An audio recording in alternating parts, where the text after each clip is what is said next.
Ayun. Ano kaya to? Ano yun? Ayaw naman. Yan. Huwag na kabre ito, sir. Ayan, sir, try. Ayan. Ayun! May reverse! May reverse siya.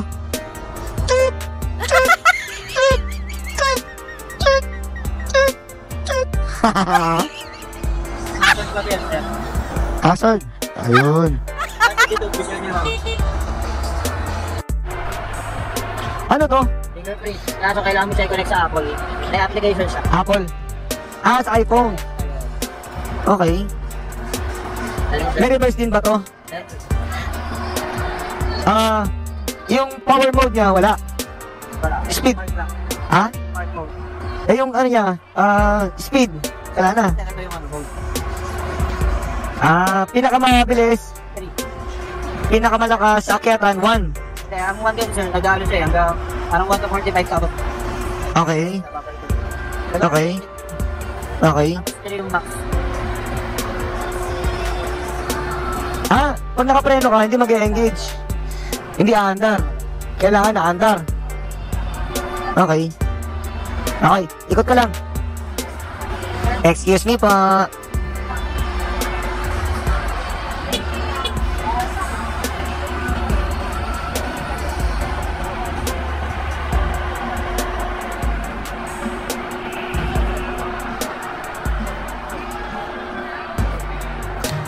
Ito naman yung Robo S model.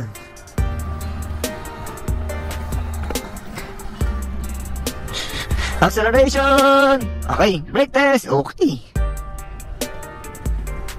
Okay. Kaya natin yung handling. Okay. Suspension. Suspension test! Okay.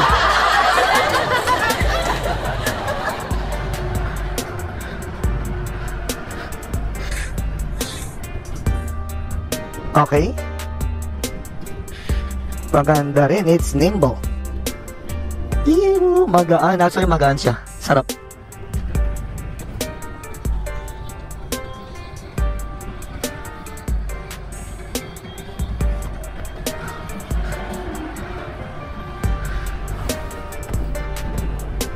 Maganda to. Pang biyahe. Pero yung range 135 lang. Paano to kung ano, uwi ako dito? Tapos yung top speed niya. Alright, alright. Try natin yung reverse.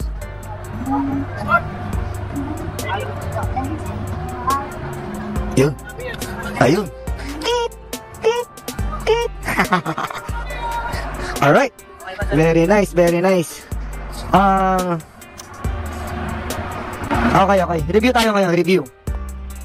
Ang masasabi ko lang, dito sa Robo X, ito yung Robo X, di ba? Mas mataas siya, mas maganda ang sitting position. Yung riding position niya, standard. Oo, hindi masikip. Sakto lang. Tapos, yung power niya, sakto lang city driving.